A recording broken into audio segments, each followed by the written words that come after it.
Fancy a game of 10-pin bowling tonight, Hancock? I've invited some of the lads from the East Cheam darts team down for a game and a few ales. Tonight, I'm afraid, Sid, I can't make it. I've got an East Cheam council meeting. Where's that then? East Cheam. You want to give all that silly nonsense up, Hancock, and live your life to the limit before it's too late. You only live twice.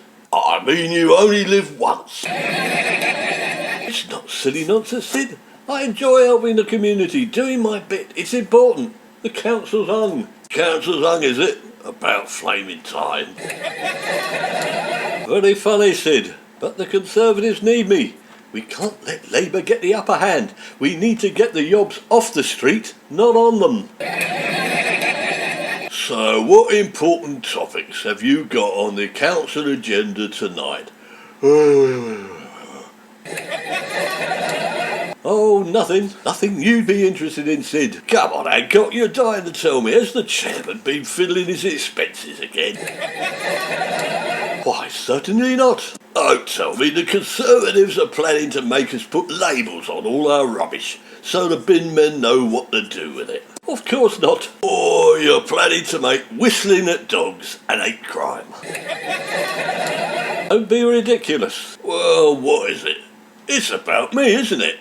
My man cave. All right, the council are discussing your man cave. I told you you needed planning permission, but did you listen? No. What a flaming cheek. Haven't you got something better to do? Lots of councillors use it. I'm not surprised they want to discuss it. It should be open to the public. A new games and pastime centre for East Cheam. It's so big it flaming well could be. It's 10,000 square feet. Did you have to build it so large we could have hidden it if it was a normal size? How else am I gonna get darts, snooker, 10-pin bowling, five-a-side football and swimming in our garden?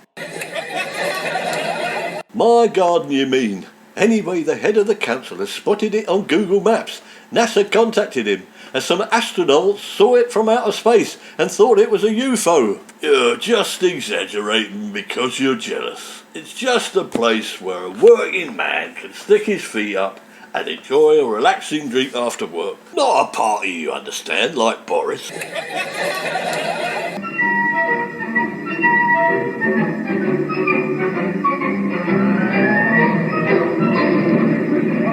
So this is it, Councillor Hancock, the so-called man cave. Yes, Your Honourableness, Sid James is his name, it's nothing to do with me. But you own the house and the land the so-called man cave is on, don't you? Yes, but I am unable to control him, Councillor. I told him he couldn't build there, but he took no notice. For God's sake, it's 10,000 square feet. It must have taken months to build. Why didn't you complain to the council, and we would have sorted it out earlier? I didn't have a chance. They put it up overnight. He's well connected, is Sid, amongst the working classes, you understand.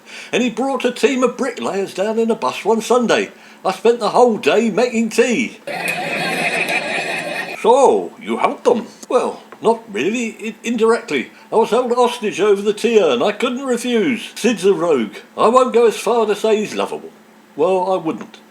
That's not me, but how can you resist that cheeky grin of his? I wouldn't know.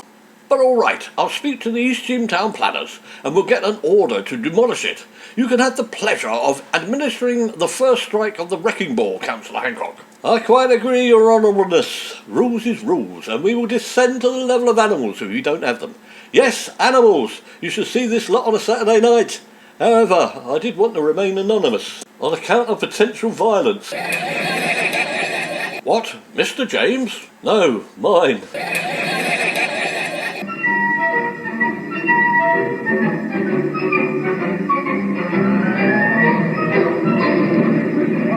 Morning, Hancock. How did the council meeting go? Well, you know, Sid, the usual. Blah, blah, blah, a load of hot air, nothing ever gets done.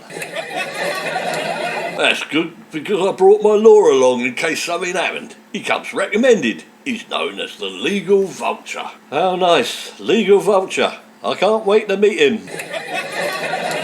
Good, because he won't have to wait any longer. He's outside. Good morning. It's you. I'm the legal vulture. I didn't know you were a lawyer. Oh, sorry, my mistake. I didn't know you were a vulture. That's because I'm new. I passed my exams last week. What exams? History, English and PE.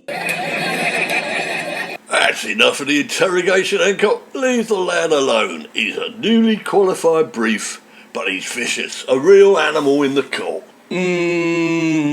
So remind me, Sid, why exactly do you want a lawyer? A legal vulture here. Works for the Liberty Organisation and is going to stop you knocking down my man cave. How did you know we were going to knock down your man cave? I just happened to be in the bushes yesterday. This is private property. What were you doing in the bushes? I don't have to answer that. He's got the right to remain silent, Hancock. Leave him alone. That amounts to spying, Sid. You've been infringing my civil liberties. I want a lawyer. That's me. I'm a lawyer. I'll take it. No, you can't prosecute yourself and I don't want you. I was only trying to do you a favour. I don't want any favours from you. I've got enough problems as it is. Hang on, Hancock. The legal vulture has got some news you ought to pay careful attention to. Mr. James has just got retrospective planning permission. Retrospective planning permission from who? This is my garden and nobody's told me about it. I don't believe you. Yes, I have. I got permission from West Cheam Council. Bad luck, mate. This is East Cheam. I know that, but the boundary between West Cheam and East Cheam goes through your garden. No, it doesn't. Since when? Since yesterday. We got it moved.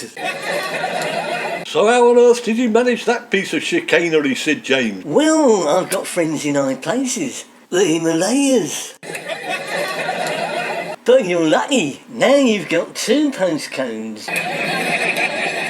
No, I haven't. This is number 23 Railway Cuttings East Cheam, EC89MJ. And in West Cheam, your garden is WC18JK. So, if I might translate it into legal arguments, East Cheam can't knock down Mr. James's man cave. It's not in their council area.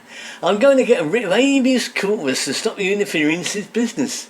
You could go to jail. This is an outrage. An Englishman's home is his castle. Yeah, that's a good idea, Hancock. I could build a castle and put a snooker table and dartboard in it. Ha ha ha.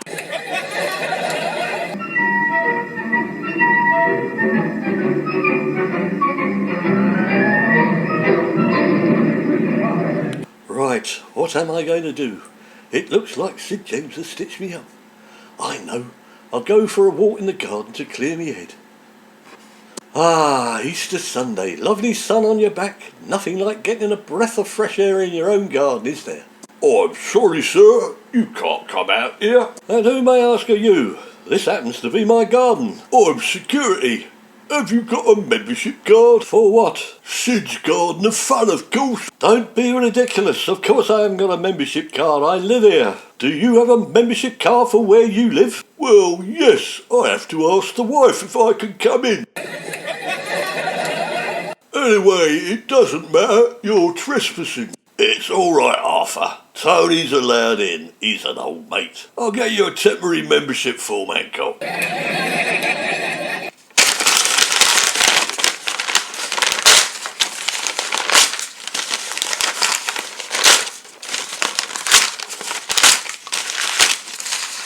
You've ripped it up, Hancock. I know. That was probably a legal document signing over the rights to my garden, wasn't it? All this must be illegal. No, it isn't. I've changed the use of the man cave to a swimming pool.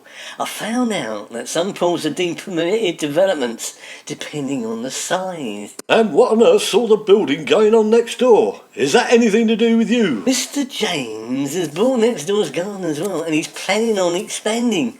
I've transferred the ownership of numbers 21 and 25 to a company run by his kids. Kids? What kids? It hasn't got any kids. I'm afraid it's all open and above board, Mr. Hancock. The law's a funny thing. What's legal and what isn't is a fairly random thing, like flipping a coin. Well, I suppose it is when you're involved with it.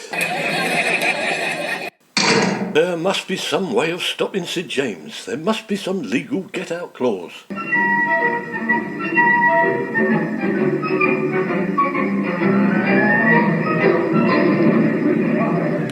Pass the marmalade, Hancock. Get it yourself, or am I legally obliged to pass the marmalade to you? Suit yourself. I'll ask the legal vulture about that in the morning. Look at this. Have you seen the papers? Poor old Boris has been fined for having a party in lockdown. Silly bugger. It's his own fault for getting caught. 50 knicker down the toilet. That's it. You know that man cave of yours, Sid? It's very popular, isn't it? You're right. Sometimes we have 50 or 60 people playing different sports and activities every day since we opened in January 2020. Yes, it sounds a roaring success, Sid. Have you ever closed? Not on your Nelly, Hancock. I have a saying, Sid's Garden of Fun never closes.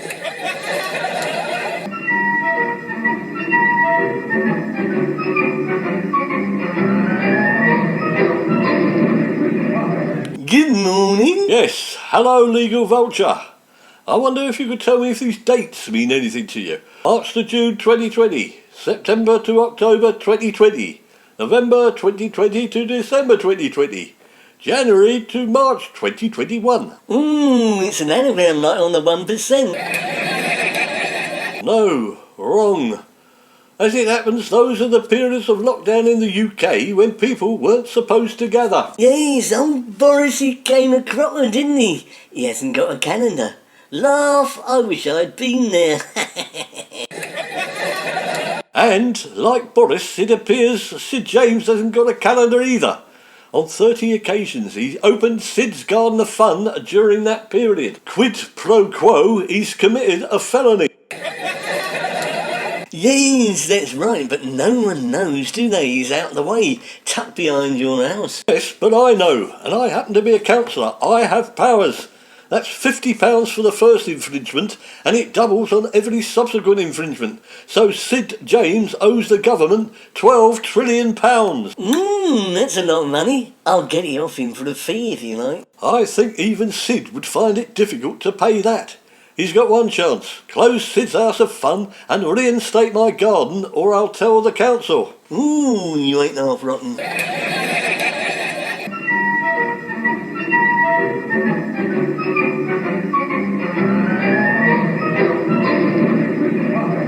I see you've got a letter in the post, Sid. It's a letter from Boris, offering his commiseration.